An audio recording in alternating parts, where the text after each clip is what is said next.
מה יום יביא ונביט לאחור ומה נראה מאתמול אם נזכור איך בזבזנו ימים של ריצות, מלחמות, צירוף של שעות.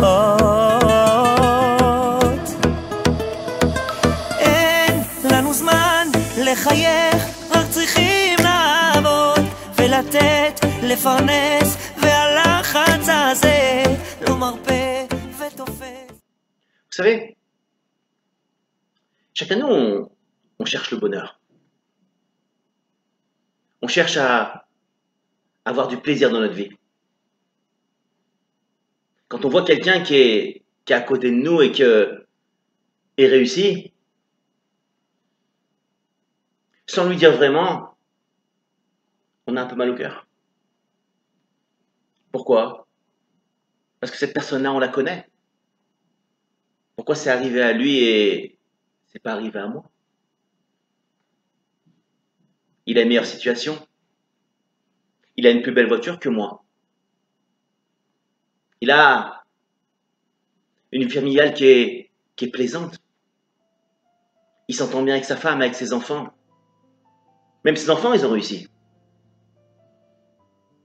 Indirectement, ça nous dérange. On ne veut pas le dire, mais ça nous dérange.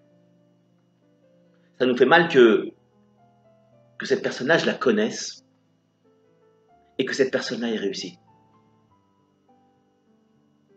Pourquoi pas moi? Pourquoi lui?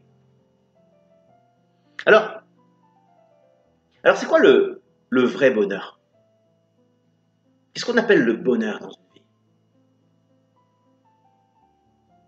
On voit dans la paracha Chaye Sarah une chose extraordinaire. Le pasuk nous dit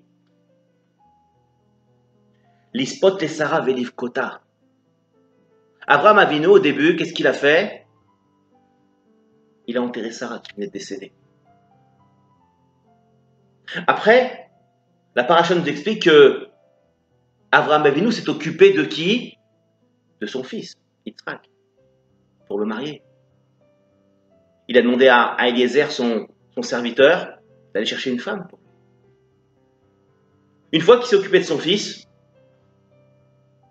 il s'est occupé de lui. Abraham s'est remarié. Et à la fin, la paracha Chaye Sarah, qu'est-ce qu'on voit? Après, il meurt. Il décède, Abraham aussi. Qu'est-ce qu'on apprend de cette paracha-là? Quel est le chidouche de cette paracha-là? De tous ces événements qui sont arrivés. Au début, il enterre sa femme. Après, il marie son fils, il se marie lui-même. Et après, il décède. La Torah veut nous transmettre un message. Le message qu'elle nous transmet, c'est que quand Abraham Avinu, il va enterrer sa femme, une fois qu'il a fini d'enterrer sa femme, ça y est, c'est fini, il n'y a plus rien à faire. Une fois il s'est battu pour pouvoir trouver l'endroit où l'enterrer, une fois qu'il l'a mis sous terre, ça y est, après il faut apprendre à tourner la page. Il faut s'occuper de la famille. Il va s'occuper de marier son fils. Et une fois qu'il a marié son fils, il s'est occupé de lui. Et après, il est parti lui aussi. La Torah vient nous montrer qu'il y a un moment dans la vie où, quand le moment est là, il faut s'occuper du moment. Il faut s'occuper de la chose. Mais une fois que le moment est passé, ça ne sert à rien de continuer à se détruire soi-même. Il y a des personnes qui toute leur vie vivent dans le passé. Ah, qu'est-ce que j'étais bien quand mes parents ils étaient là. Je vis plus actuellement parce que j'arrive pas, mes parents sont pas là, mes grands-parents sont pas là. Ah, qu'est-ce que c'était bien quand on était au Maroc, en Algérie. On vivait différemment. Maintenant, j'ai fait ma alia et... Ah, c'était mieux en France. Quand quelqu'un il vit comme ça, il ne peut pas avoir du bonheur. Il ne peut pas avoir du plaisir dans la vie. Pourquoi? Parce que sa vie, elle n'est pas là. Elle est dans le passé. Et quand la vie d'une personne est dans le passé, le moment actuel, il ne peut pas en profiter. Et quand il ne peut pas en profiter, il ne peut pas vivre. C'est ça que veut nous apprendre la paracha. Abraham veut nous apprendre que quand c'est le moment de faire quelque chose, quand il faut enterrer son mort, alors on l'enterre. Mais une fois que c'est fini, une fois que le moment il est fini, il n'y a plus rien à faire, alors il faut apprendre à tourner la page. Pour s'occuper de la famille qu'on a à la maison. Et une fois que je me suis occupé de ma famille, alors je m'occupe de moi-même.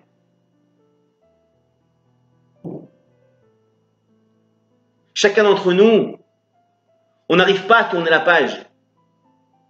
Pourquoi? Parce que notre tête, elle est restée dans le passé. Et le fait qu'elle est restée dans le passé, on n'arrive pas à vivre le moment présent. On n'arrive pas à avoir du bonheur. Alors quand on voit des personnes qui sont autour de nous et qui sont heureuses, elles profitent, elles ont des choses qui sont plaisantes pour elles, automatiquement ça nous fait mal. Parce que nous, on n'arrive pas à vivre. Parce qu'on n'arrive pas à vivre ce moment présent, parce qu'on n'est pas dans le présent. On est dans le passé. On n'a pas encore tourné la page. Le même maasé, on l'apprend, de David Ameller, avec Bathsheba. David Ameller avait envoyé des hommes à la guerre. Et lui, il était resté au palais. Et il sort sur son balcon. Et sur son balcon, qu'est-ce qu'il voit? Il voit une femme en train de se baigner dans la rivière, se tremper au mikvé. C'était Bathsheba.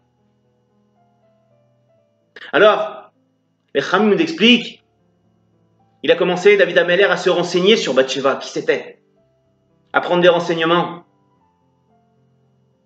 Il l'a fait venir au palais. Il va avec elle. Bathsheba, le soir, repart chez elle. Le lendemain, elle envoie un message à David Ameller en lui disant qu'elle est enceinte. On connaît tous l'histoire. David Ameller envoie son mari pour se faire tuer à la guerre. Finalement, son mari se fait tuer. Oui. Qu'est-ce qu'il fait, David Ameller? Il prend Bathsheba comme femme. Elle est enceinte. Elle accouche un enfant. L'enfant, il est malade. Parce que nous dit les Chachamim, ce maasé qu'a fait David Ameller, il n'a pas plu à Akadosh Baruch Hu. Alors qu'est-ce qu'il fait David Ameller? Il pleure. Il prie pour sauver cet enfant. Jusqu'à que ses serviteurs viennent dans la pièce et lui disent « David, lève-toi du sol, viens manger ». Non, il ne veut pas manger. Il a de la peine. Il pleure. Pendant une semaine, ça a duré. À un moment donné, les serviteurs apprennent que l'enfant est décédé. C'est fini. Ils ont peur d'aller l'annoncer à David Ameller parce qu'ils se disent qu'est-ce qu'il va faire quand il va savoir ça. On a vu pendant une semaine la situation comme il était. Il souffrait, il pleurait, il est capable de faire une bêtise. Finalement, David Ameller apprend que cet enfant est décédé. David Ameller se lève du sol. Il va dans sa chambre. Nous disent les Chachamim, il se douche. Il se parfume. Il sort de la chambre et il dit à ses serviteurs, « Servez-moi à manger, j'ai faim. » Qu'est-ce qu'on comprend de ce maasé-là? On comprend que David Améler veut nous faire comprendre que quand le moment de prier est là, quand il faut prier, quand il faut se battre, alors il faut se battre. Mais quand il n'y a plus rien à faire, ça ne sert à rien d'être dans le passé, de se poser des questions pourquoi et pourquoi. David Améler a commencé à manger. Ses serviteurs sont venus et lui ont dit « David, on ne comprend pas. Comment tu peux manger comme ça? Tu t'es parfumé, tu t'es douché. Comment tu peux manger comme ça? Il y a quelques minutes, tu étais assis par terre en train de pleurer pour cet enfant. » Vous savez ce qu'a répondu David Améler? David Améler a répondu, il a dit « Qu'est-ce que vous croyez? Que je vais continuer à pleurer pour lui? Mais si je pleure maintenant, ça va le faire revenir? Non. Ça va pas le faire revenir. Par contre, si je continue à m'angoisser, si je continue à me stresser, à rester dans le passé, c'est lui qui va me prendre. Et automatiquement, je vais partir moi aussi. À un moment de notre vie, mes amis, il faut savoir tourner la page. C'est vrai que c'est dur des fois. Parce que la situation, le contexte, il ne donne pas la possibilité. Mais on apprend de Avraham Avinu, on apprend de David Améler, que si tu veux avancer dans la vie, si tu veux te projeter dans l'avenir, alors il faut savoir tourner la page. Parce que sinon, c'est toi qui vas partir. Chas Shalom. Il faut savoir se donner du courage. Quand il n'y a plus rien à faire, alors on doit avancer de l'avant. Comme disent les Chachamim, c'est pour ça que la Torah est écrite avec un bête en premier. Bereshit. En hébreu, on écrit de droite à gauche. Quand on voit un bête, on a trois côtés. Et un côté qui est ouvert, qui va du côté gauche. Pour nous dire, ne cherche pas à savoir ce qui s'est passé avant. Avance. Ne te pose pas de questions sur ce qui s'est passé avant, c'est fini, c'est du passé. Il faut avancer. Comme quand on écrit en hébreu, on écrit de droite à gauche. Comme le bête, il est ouvert du côté gauche, alors on doit avancer. On doit tourner la page, on doit apprendre à tourner la page. Parce que quelqu'un qui ne tourne pas la page, il n'arrive pas à avoir du bonheur. Il n'arrive pas à vivre au présent. Toute sa vie, il va souffrir. Il va souffrir de quoi? Du bien qu'il va voir autour de lui. Toutes les personnes qui sont autour de lui, elles vont voir il va voir qu'ils ont du bien. Qu'Akadosh Baruch Hu, il faut des bontés avec les gens qui sont autour de lui. Mais lui, il n'arrive pas à avancer. Et petit à petit, il va se détruire. Akadosh Baruch Hu, il a fait deux yeux devant pour nous faire comprendre, ne regarde pas derrière toi. Sur ça, t'as plus de shlita, c'est fini. Tu peux plus maîtriser. Ce que tu peux maîtriser, c'est ce que tes yeux voient. C'est le moment présent. Et quand tu comprends ça, tu commences à vivre. C'est ça le vrai bonheur. C'est ça le vrai bonheur d'une personne, d'une famille. Quand quelqu'un il vit le moment présent, il vit avec sa famille, avec ses enfants. Comme Avraham Avinu. Une fois qu'il a enterré Sarah, qu'est-ce qu'il a fait? Il s'est occupé de son fils. Une fois qu'il a fini de s'occuper de sa famille, des gens qui sont autour de lui, ils sont occupés de lui, il s'est remarié. Mes amis, la vie c'est ça. La vie c'est ça, c'est toujours regarder devant soi. Ça sert à rien de broyer du noir, de regarder dans le passé, et on était mieux avant. Et avant, je vivais beaucoup mieux, j'avais beaucoup plus d'argent. Le passé, tu peux plus le gérer. Ça sert à rien d'y penser. Au contraire, le passé doit donner de la force pour pouvoir avancer, pour donner du courage, pour dire Baruch Hashem, Akadosh Baruch Hu, il m'a fait venir jusqu'à ce moment-là. S'il m'a fait venir jusqu'à ce moment-là, c'est que mon but c'est d'avancer. c'est de construire. Une personne qui est dans le passé, elle construit rien du tout.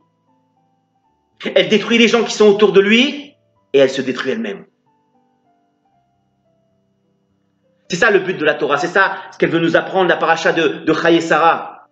C'est ça ce que nous apprend David Ameller. Quand le moment il est là, bats-toi pour ce moment-là. Quand tu as la possibilité de faire quelque chose, fais-le. Mais une fois que c'est passé, et que tu ne peux plus rien faire, que tu n'as plus de shlita dessus, alors ça ne sert à rien de broyer du noir. Parce que ça ne fera pas avancer les choses. Au contraire. Ça va te détruire à toi. Ça va te faire souffrir. Et qu'autour de toi, tu vas voir tous les gens qui sont heureux et toi, tu vas te voir malheureux. Alors, si tu veux avancer dans la vie, si tu veux te construire, regarde toujours devant toi. Et ce qui est passé, est passé.